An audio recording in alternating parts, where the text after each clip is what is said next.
And with any luck, it will start working. Oh, there we go. So now we have video coming in to VLC coming from my Teradek Video Go. And again, this video could be coming from anywhere on the internet. It doesn't have to be local to my trailer like I'm doing right now. It could be anywhere. So if you got somebody across the country, somewhere else in the world, and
you want to be able to have them send high quality video to you. This is one very easy, very viable, very inexpensive way to do that. Now, the amount of latency that happens here, there's a lot of factors that go into that, but it's primarily based on the encoder that you happen to be using and how long it buffers the data before it sends it out. There's very little buffering that occurs here on the receiving end. So in this case, it's about 2 seconds, but that is going to vary quite a bit based on your encoder and which decoding software that you want to use. I should also mention that same URL that we just typed into VLC also works in OBS. So you basically create a video source there, you pull from the internet and type in that URL, and then you can use that video source inside of OBS as well. So in my case, I would probably want to take this video and make that go full screen, so I'll double click on that, and then probably want to route audio from this to my audio mixer so that I can control that, control the levels, turn it on and off, do any equalization, compression, anything else that I need to do. But there we go. So we've got the video coming in from an RTMP encoder somewhere else on the internet. So anyway, that's about it. It's actually not that hard, especially while we're here. We're going to go and find this Griffin download. So Nginx 1.7.11.3 Griffin. That's the only one here that will actually work for this particular feature. So we're going to go ahead and click on that link, and then we're going to say save as, and then I'm going to save it in my downloads folder. We're going to come back to that here in a minute. Now while we're on this page, we're probably going to need to grab the Visual C redistribution. That's on this page. It's the last link that's on here. It's VC redist REDEIST underscore x86.exe. Now we're going to want to download the x86 version, no matter whether we're running 32 or 64-bit versions of Windows. And the reason we get that 32-bit version is because the Nginx software is 32-bit. So we're going to download that, save that as well, and those are finished downloading. Alright, now what I can do, that's everything we need from that site, so I'm going to hit the back button on my browser, and then I'm going to go ahead and click on this Nginx config file, and that's actually going to download a file from my website. So I'm going to go ahead and say save as, save that in my downloads directory as well. Now this zip file has the configuration file that we're going to need, as well as 2 batch files that you can use to start and stop the Nginx software.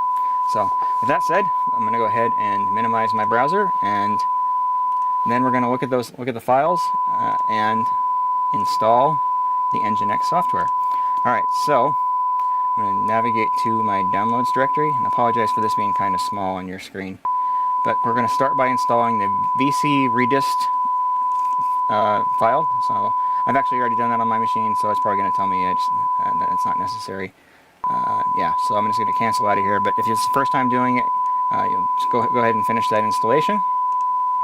The next thing we're going to do is we're going to open up the Nginx griffin.zip file. I'm having a hard time talking here today. And we're going to take these files, and let's copy. And then I'm going to open a new Explorer window and use the Windows E key shortcut for that. I'm going to go to my C drive, and I'm going to create a new folder in here, call it Nginx, N-G-I-N-X, and open that up, and then we'll paste in those files that we downloaded. And that'll take just a second in order to do that. Okay, that's first step. Alright, so the next thing we're going to do is we're going to actually extract the contents of that zip file that we downloaded from my website, the Nginx rtmp.zip. I'll double click on that, and we're going to see start and stop.bat, and then there's a conf directory. So what I want to do is I'm going to copy the start and stop.bat, so I'm Control C, and then paste that into that Nginx folder that we created just a second ago. And then we're going to go into the conf directory, and then copy that nginx.conf file, and we're going to paste that into the conf directory inside of our Nginx folder. And there won't already be one in there, so this will be a new file. You're not replacing an existing one there. And with that, software is installed. So I'm going to just clean up things a little bit here. So with that, I'm going to go ahead and start the Nginx server. So inside my Nginx directory, there's a start.bat file. Double click on that. And you won't see much happen, but it should be running. And I double check the task manager here, make sure it's really there. See details, scroll down. There it is, nginx.exe, and there will be 3 copies in there. So software's there running, it's ready to go. That's all the configuration we need to do on that. Everything is working at this point. Now, before I proceed too much farther, I should mention that in order to get video into an nginx server, you'll need to make sure that data can come in from the internet. And what you'll need to do that is going to vary greatly based on whatever particular internet router you happen to have. So I'm not going to provide instructions on how to do that, but essentially what you're going to want to do is make sure that you can port forward TCP port 1935 from the internet to the computer inside your network that's running this nginx software. Once you've got that in place, then that's basically all you need to do as far as configuration in order to get that traffic inside your network. And again, I'm not going to provide instructions for that, but look for a feature in your router configuration that's called like virtual server or port forwarding or those kinds of things. Go on the internet, look for your particular brand and model of router for specific instructions on how to make that work. Now, I've already done that. That's already been set up. And the only other thing that we're going to need to know is the IP address that we have for our internet connection.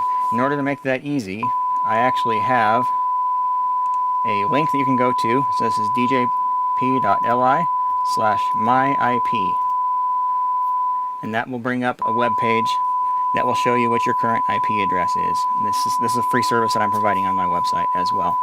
And once you've got that, you essentially have all the information that you're going to need to know for somebody outside your network to be able to send video into your network. The only thing we have to do is we have to build the RTMP URL in order to make that work.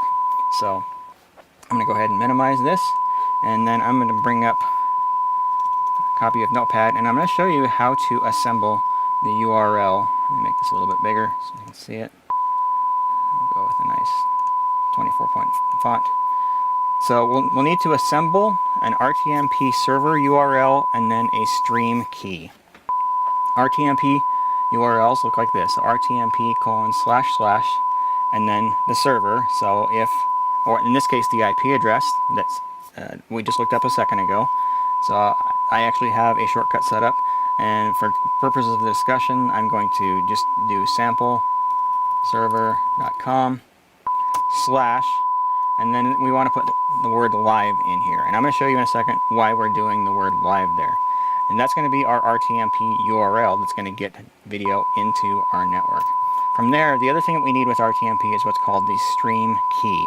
Now, you can pick anything you want for this.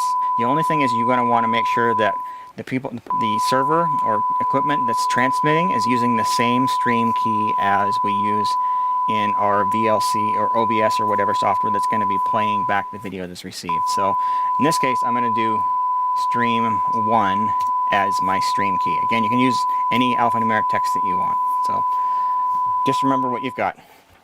Alright, so this live portion that I've got on here, this actually comes from the configuration file that we looked at a minute ago. So if we go back in the conf directory and open up this nginx.conf file, I'm going to go ahead and right click on that, and I'm going to open it with Notepad++ here.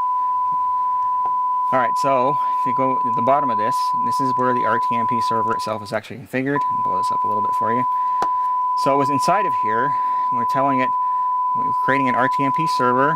It's listening on TCP port 1935, and then chunk size, you don't need to worry about that.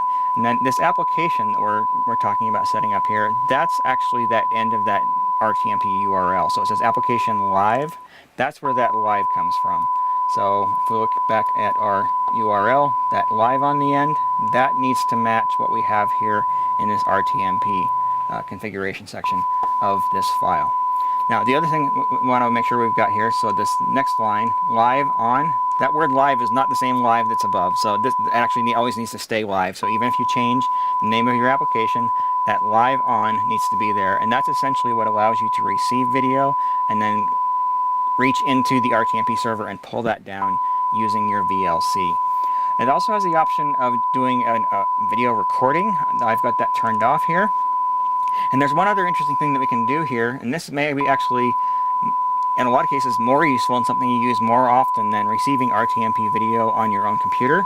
This actually lets you push these videos out to another server. So if you wanted to stream to YouTube and Facebook simultaneously, you can use the push feature that's here in this file in order to push that video out to multiple destinations. So you can do as many as you want as long as you've got enough bandwidth on your internet connection. I should also mention here that this Nginx software uses almost no CPU on your computer whatsoever. It's very, very lightweight. It's not processing the video in any kind of way. All it's doing is receiving it from the RTMP device that's sending it to you, and then making that available to be received by somebody else. So it's just copying data from